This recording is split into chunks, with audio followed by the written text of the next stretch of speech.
Hi, I'm Nicole Newby, Associate Editor for TravelDine, and today we have with us Amruda Nair, Founder and Director of boutique hotel management company Araiya Hotels. Hi, Amruda. Thanks so much for being here. Good afternoon, Nicole. Thanks for having me. Amrita has hospitality in her DNA. Her grandfather, the late Captain C.P. Krishnan Nair, founded the Leela Palace Group. Her father, Vivek Nair, is chairman and MD of Hotel Leela Venture. And Amrita launched Araiya Hospitality after 15 years of experience in hospitality and asset management. Her career has taken her across Europe, the US, Asia, and the Middle East. She started out at Mandarin Oriental, New York, and then joined Jones Lang LaSalle Hotels in Singapore as an analyst on investment sales mandates across the region, including Japan, China, Thailand, and Indonesia. In 2016, through a Qatar-based JV, she directed the launch of a 611-room hotel in Saudi Arabia.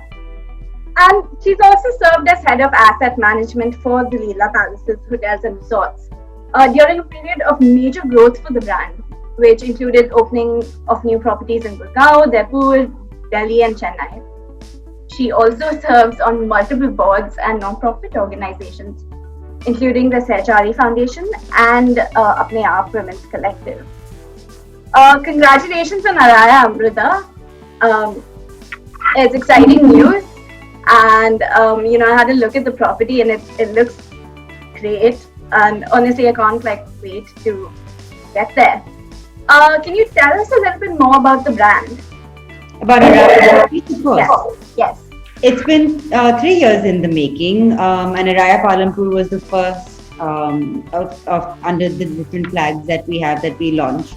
The name Araiya means divine and beautiful, and so we wanted something that would also demonstrate the essence of who we are, what we want to do, and how we go about an experience. And I believe that all of that is rooted in the name. With Araiya, we wanted to be the flag bearers of an experience that is both emerging. It creates an engagement with an emerging destination. So the idea is that we give you a sense of what it's about, but even down to the roots. And which is why I think a lot of brands talk about authenticity and talk about immersive experiences and a local experience. But what we also do is deep dive into the essence of things, and I think that's what the name resonates. Because we're a new brand, we're also very technology led. So the idea is to really leverage all those systems in order to be able to create a more responsive, intuitive service experience. So while we're going back to the traditional roots in terms of emerging destinations and creating this experience, the back end has been, as a new brand, the back end has been thought through in order to be able to deliver that customer experience. Right. And specifically, Araiya Palampur is, like I said, a gorgeous property. And it also, the hotel itself seems to be like a destination unto itself. I know you offer a lot of activities around there as well. So what do you look for when you select a site to develop a project on? So site is my absolute favorite part of the game. So I'm pleased to sort of start with that particular question. I'll use Palampur as an example in terms of what we look at in terms of search criteria. But essentially, location is key. I mean, that's what drives our business. But also a site that is unique to the destination. So one has to be aware of what else is available within that destination and how this particular site is distinct. The first things that I would look out for when I would visit a site physically on that very first sort of site visit would be access, frontage, views, what's along the border. So do you see telephone lines that will eventually block your view? Is there potential for development around you, which will then eventually obstruct or make, create sound. So I think with Palampur, we got really, really lucky.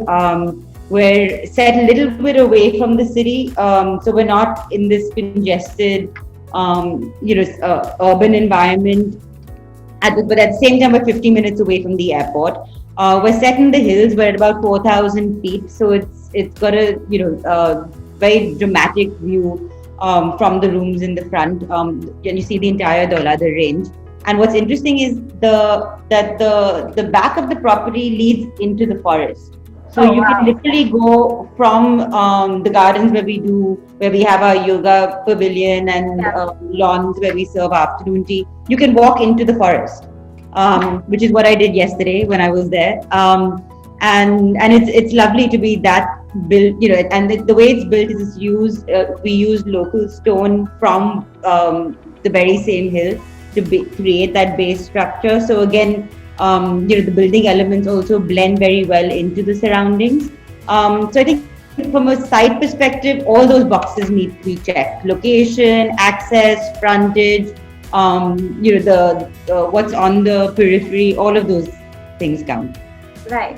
And can you take us through the property a little bit? Like, what sort of activities do you offer over there? Is it what segment does it fit into? Like luxury, boutique luxury? So it is a boutique offering in the sense, in terms of the number of keys and the kind of privacy you have. It's all suite. Yeah. Although we do have fairly large room sizes, and a lot of the rooms can be combined. And so, for example, you've got the duplex suite where you have 3 bedrooms, a lovely attic room for the kids, and a massive living space, an outdoor sit-out area, which can accommodate 8 to 10 people. So what's nice about the property is that even though you've got the sense of expanse, you can be there and within your own, sort of group and family and feel like you've got the place to yourselves. So it is boutique in that sense, and I think the sense of luxury comes from the sheer size of the rooms, the sense of space when you clean them. And then of course, I think, at the end of the day, all of that falls away and the service takes on, and that's what gives it the life of the property. And I think that's something that I'm particularly proud of, especially since it's our first,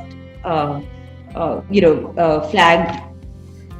I'm very pleased with the way we've been able to deliver the kind of service that Araiya stands for on that property.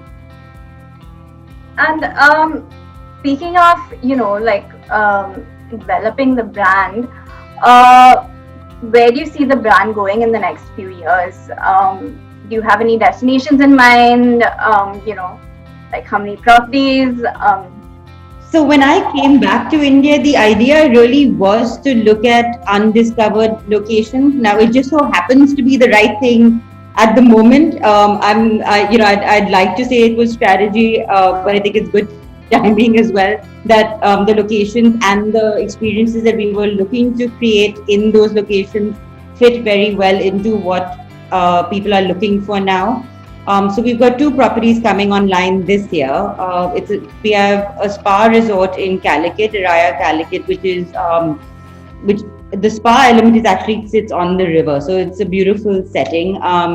And that again is a small boutique project. And then we've got a luxury project, which is part of a golf development in Ahmedabad. And it's part of a 270-acre master development, and that will be launched by Diwali this year. So we've got 2 openings coming up. And what's interesting in terms of on the development front that's different in the last year, I would say, is that we are now, everything so far has been greenfield projects or projects with, people came to us in time for us to be able to look at the brand specs and help in terms of the design and the construction. But we've also got a lot of inquiries of late from existing owners, and that's interesting. So we haven't done it so far, but it's something that we may look at doing more of. in the short term. And I would love to, to continue doing more leisure properties. I think that it gives you a great opportunity to put a flag in an emerging destination, and I think that's what India needs at the moment, and that's what the Indian traveler is looking for. So I think from all those perspectives, everything seems to be aligning well. In the medium term, I'd love to look at destinations around X, so where Indians are traveling to within sort of 3-hour radius.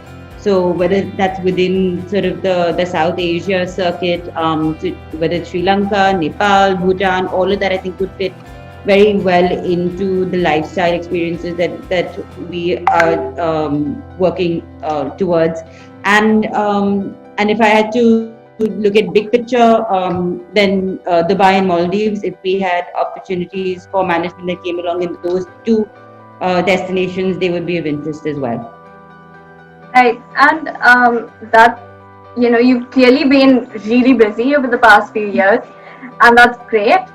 But what has the last year been like? Like, I mean, I think for everybody it's been a really, really tough time, and hopefully things will start looking up. But what's that been like, especially considering you've also been heavily involved in setting up a new property and a new brand. So we did lose a few months because of the pandemic when construction stopped. So anything that was sort of project related that needed laborers to be on the site and heavy construction, that came to a standstill for a good 4 months. So ideally we would have been launching now in time for the summer. So so I think everything's been pushed back by a quarter or so, but it hasn't been too bad on that front because it's allowed us to then get the teams on board, be a little bit more prepared. Things have changed in terms of hygiene and sanitation. We do take that very seriously. So so we've planned for all of those elements with the new projects as well, and it's a lot easier now. So that's something that I think on the project front it was unfortunate, but we've made the most of it. But from a brand perspective, I think it's been interesting because the pandemic and the current situation actually reinforced what we've already been doing. So whether it was focusing on technology, trying to work on more customer-centric, customized, personalized experiences using CRM systems. So everything that we've been building and investing in over the last 3 years is what has helped us differentiate ourselves during the downtime. So I think we've been able to set ourselves apart as a property with the operating asset in Palampur especially. It allowed us to work on our customer engagement in terms of being able to create personalized experiences, manage guest histories. So I think all that technology that we'd worked on came into play, and I think that's something that set us apart. So we were already in that mode, and I think that was important. So it's been a busy year. I'm not going to say that it was completely pleasant because we were closed for 6 months. And the team on the ground did a phenomenal job. They had a month, and once things were starting to open up to get things in order, and so it hasn't been easy, no. But I think eventually we closed the year with a stellar performance, and actually delivered a decent. Actually, we delivered a higher GOP percentage than we budgeted before COVID. So. In terms of being able to manage flow-throughs and cash flows, I think the team did a phenomenal job, and I think all of that, how you respond and react and are able to perform during a down period also is very indicative of the strength of the team, and so I think we made the most of this tricky year. Right, and of course, the way people our traveling has also changed in the past year. What do you feel like has changed the most, and do you think these are here to stay in terms of how people are traveling, in terms of the experiences that they are looking for now in hotels? So I'm not sure if things have changed. I mean, other than obviously the safety and the hygiene, I think people are taking that very, very seriously. And we've had, amazing comments on TripAdvisor where they'll have a wonderful stay, but they will start with saying how impressed they were with how, strict the team was with all the, with the processes. So I think that's here to stay. But again, it's like a hygiene factor, right? And I think it's a good thing. But I think a lot of the trends that we're seeing, whether it's going towards sustainability, conscious consumption, all those trends, contactless check-in, looking at a lot of personalized service, all of those experiences were things that we were talking about over the last 5-10 years. So all it's done, I think, in terms of the pandemic, is accelerated that, and so I think it's become more mainstream, and that's what people have come to expect. And then again, having the systems in place that allow you to deliver that makes a difference. So I'm not seeing major changes there. Perhaps the one change that we're seeing is the research time that goes into the booking. So people the lead time to make a booking and make that decision to travel is shorter. Whereas people are waiting until the last minute in case there are changes to actually book. But they're contacting the hotel much in advance. They're choosing to book with us. So we've seen a 50% increase in the number of direct bookings to the property. And most bookings will even though most of it is done online, they will contact you and want to have a human interaction and a phone call. They're already engaging with the team prior to arrival. They're checking about different things, about the rooms, about the staff, about all our protocols. So a lot more research and a lot more engagement, which is nice. So it's almost like you've already built that relationship before the arrival, and so that's the one change I would say has taken place, that the brands become more important. People are talking to the brand directly, and the faces, there's names to the faces, and there's a relationship and there's a trust being built.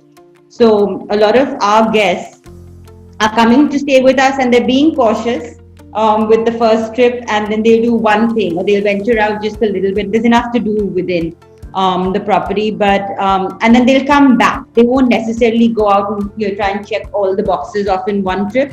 But now that they've tried and tested it, there's a comfort level being built.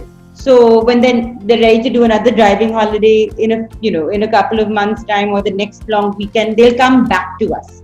So I think that's something that's different this time around. Right.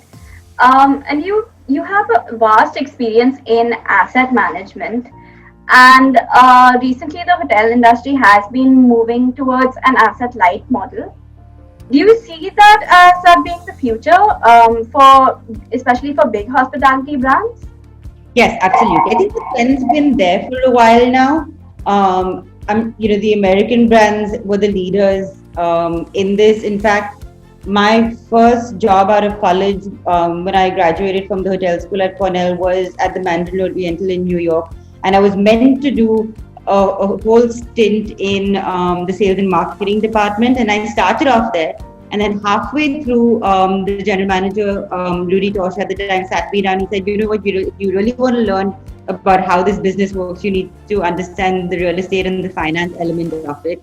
And it was at a time when Ishtitmar, a Middle East equity firm, was buying into the Mandarin Oriental in New York from MOHC, which is the parent company. And so I actually got to work on the back end. I mean, I was doing all the sort of paperwork in the back, but actually got to work with the finance team and put together all the due diligence paperwork and and the rest. And it was a great learning experience. So, and I'm trying not to date myself when I say this, but it was very many years ago, and so that was my first taste of the deal side, the real estate side of things, and also exposed me to all the different elements there can be in terms of very structured roles from an owner's perspective, the management company perspective, And so, and in Asia, then when I worked with Jones Lang, we were doing a lot more of those. That trend continued, and so I think asset light is here to stay. And now, having taken the plunge myself into that particular role, what I can say is that it helps you focus on what's your specialty. So you're not trying to do all things, and what you do well, and I think that's important. Right. You also, had experience setting up Aina in the Middle East. Yes. And what were your learnings from that experience? So for the Middle East experience for me was all about scale. We actually, did the deal structure around knowing that we wanted to hit about 1,000 keys. So the brand was already built, saying that these are the number of assets, this is the inventory that we have to get to. And we launched 611 rooms within 2 years of launching the brand. And that property taught us a lot. One, it was in Mecca, so I couldn't physically be at the property. So I would fly into Jeddah, and then my team would come meet me in Jeddah, and then we do a 3-4 day workshop, and then they'd go back, and then everything else. So we were doing sort of virtual walkarounds and team meetings and all of this years ago. And but I think the Middle East one, what it taught me was how to deal with scale and leverage that. I think that it's a very different model, and also dealing with the different nationalities, and because you're dealing with lots of different nationalities. We're a completely expat executive committee, and so it was interesting. Right. So I think when we launched the property, we had an Egyptian GM, Moroccan salesperson, so we had a Indian FC, Saudi HR. It was a lovely mix of personalities, and then you realize how each one has their strengths, and it's a great learning. Right. And what were the biggest differences you found between the market in the Middle East and India? Completely different because of, one, with the Middle East market, you're catering to very many different source markets, and it's very seasonal. And I think there's a distinct, the style in terms of, from the development perspective, is very distinct. Look and feel, and but at the same time, I think it has its own unique characteristics. Again, scale, very different ball game. But I think with the Indian market is very, very unique in itself, only because you've got so many different elements to it. You can't really compare. So a lot of times, you're competing with hotels that are not necessarily branded. You're dealing with infrastructure issues. So it's a very different ball game. Also, the Indian customer is very different. So you have to be able to, within the sort of the Indian diaspora, you need to understand where your regional source market is, and cater to that particular taste and preference, and it is very different. So I think for a lot of people, the Indian market is possibly more difficult to maneuver around than the Middle East market is. Did you find it more difficult than the Middle East? Like, having worked? I think there's more complexity here, surprisingly. Like closer home, you also served as head of asset management for Leela. And that was during a time when the brand was expanding rapidly, with properties across India. What were your learnings like at that time? Because I think you joined right in the fray, right? Yes. For me, it was interesting because I got to see it from a numbers perspective. So a lot of the times, what I would end up doing would be the the quarterly reviews. So I'd look at the monthly MIS on a regular basis, but then we'd actually go to every property and do budget reviews. And for me, studying the data and using data, only data as your benchmark, that discipline was a great learning experience. So there's nothing like an increase or a decrease. You have to be able to compare it to what, so that's, so I think those are like just basic fundamental things that I took away from. But as we grew, it also allowed me to learn about other things. So we put into place a centralized purchasing system, so we could suddenly we grew to almost 2,200 rooms. So to be able to then use that inventory and standardize our offering from an amenities supplies perspective, that was great fun. And even to put the systems in place. So yeah, great learnings from that. And I think to me, data is king. It used to be at that stage more about consumption and looking at things from a per occupied room basis and certain metrics that we use to measure things. And I think now it's all about data still, but now that's extended to analytics to help you sell as well, which is interesting.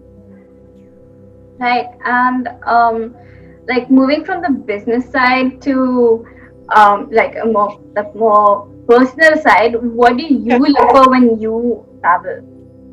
What do you look for from a place, from a hotel, like? From a hotel, it's usually something that would an experience that's different that I haven't been before or tried before. So we're always I think everyone's talking about glamping now. So I think my next holiday I'm going to look for who's done the best job and is known for a great tented experience. So so I think for me, it's all about that learning and exposure to new things from a hotel perspective. From a destination perspective, it's a mix because I enjoy doing outdoor stuff. I like doing the cultural things. I'm not someone who just sit by a pool. Like I do that too, but in between other stuff. So I think for me, destinations, there has to be more than that one single draw. And food, of course. So lots of research goes into that before I travel. Right. And you have like you've been immersed in the hospitality industry like pretty much from day one. What were your early memories of like growing up in a family like immersed in hospitality? Like, do you have any first memories of a hotel? Absolutely, because I mean we live in the same compound as the Leela Mumbai. So and the property is now 35 years old. And we still have a lot of the staff who were with us. So for me, it's all those spaces. Even growing up, we had this extended sea of people who were a part of our everyday lives, and that's for me, that's the biggest memory. If I go to the pool, I have memories of being taught how to swim and being rescued and all these things by the lifeguard, and he's still there. So I think it's for me it's mostly the people. That's my biggest takeaway from having grown up in this in this industry, and that sort of carries forward even in my professional life, right? So whenever we launch a new property, the first thing I think about is who do I know from my network that would fit into that role. And very often and not, it's not even 6 degrees. It's maybe 2 or 3 degrees at the most. And that's nice. And that's nice, because it becomes you have that confidence to challenge people to take on new roles, and very often they're happy to refer people to you, and it works very well. And so it's a nice way to keep that relationship going as well. Right. And with Araiya is a forward thinking, it's a young brand. what are the changes you'd like to see in the luxury hospitality segment? In India or in Both in India and as a whole. But so yeah, I think the industry hasn't innovated as quickly as we should have, and I think that a lot of the disruption has come from third parties. So this the online travel agent, for example. This is something that a lot of people in the industry are grappling with, but it's something that could have been well managed had we been progressive enough. So I think there are lots of things there, but maybe also I think there's again it's also this one need to do everything yourself, and I think as the industry develops, we're becoming more sophisticated, and we're creating these silos of specialists, and therefore you push yourself to constantly evolve and learn and change. So I'm sure that change is coming. But I think that would be the biggest one. And I think that where technology is going today, what differentiates us to a large extent is that we're cloud based, all our systems are integrated.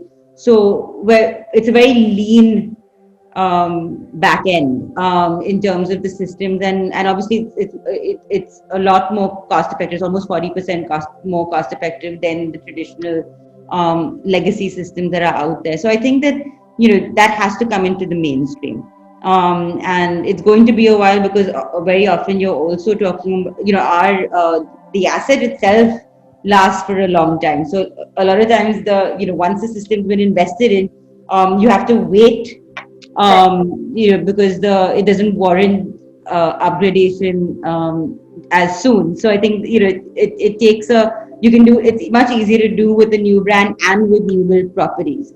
So I think this ability to constantly evolve and change is something that doesn't come as easily. And I think it's also because we're in an industry which at the end of the day is catering to very elemental what we do in essence hasn't changed in the last 100 years. And so I think there's this constant battle between staying true to your roots and being able to dig deep into that human element and service element, but at the same time move ahead with technology and not feel like you're replacing all of that empathy and intuition and emotion. So yes, I think it's a constant battle, but that's what I'd like to see more of, that sense of innovation and acceptance of change. And speaking of that, see, 2020 did disrupt the industry. So, do you think post that will sort of speed up these kind of changes? Because hotels and hospitality brands, travel brands have had to innovate over very quickly over this past year. So, do you think now they are more likely to Yes, walk on the absolutely. idea? I'll give you an example. Something as simple as digital payments, right? I mean, there's so much to it, because there's data protection. There has to be transparency, and a lot of these systems have been available for a very long time, but weren't having had. There was no need to come into the mainstream, but now there was no choice. So I think there's so changes like that. The pandemic again has accelerated things that were already there. Right. You know, being like, what advice do you see? You've come from, despite coming from a hospitality background, you've definitely like carved your own way uh, in the segment. But what advice do you have for women who might not have the same background, who are just kind of joining in and want to grow their careers? So I think with a lot of women in hospitality who start out with operations, find it difficult with the hours. You end up having to work weekends, evening shifts. A lot of that is difficult to Right. manage. But what a lot of people don't realize is that other than operations on the site, there's so many other corporate roles, whether it's sales and marketing, brand management, whether it's so a lot of hotel brands now have in-house social media specialists, PR, asset management, which we talked about earlier, so finance, legal. So there is and you have specialists in that field, hospitality specialists in that field. Yeah. So I think that, there's revenue management, there's so much that can be done, from that perspective. So I think that there are lots more options that maybe Yeah. people, don't consider hospitality because all they see is what happens, in the front. But there are plenty of other roles that are just as meaningful and impactful. So I think it's something that they should consider, that it's not just the traditional operations roles. The second thing would be, which helped me through my career, is always willing to not stay too caught up with being in one place and one role. I've tried very many different things on different continents, and I think that every place and every job teaches you something, and you have to sometimes take that leap and that risk to try, and constantly learn and evolve. And so that's something that I could share from my own personal experience. And the third thing I would say is to find a mentor. Going back to what I was talking about earlier in terms of relationships and building networks, and always being, I think, finding a mentor and eventually mentoring someone else. That's something that that certainly helped me make the right decisions in my career. And often it's it's another woman in the organization. So so I think I would say, if you were someone new who was entering the industry, it would be to approach someone to mentor you, and be open to criticism. Make the most of having that mentor and their attention and their time, and take the feedback.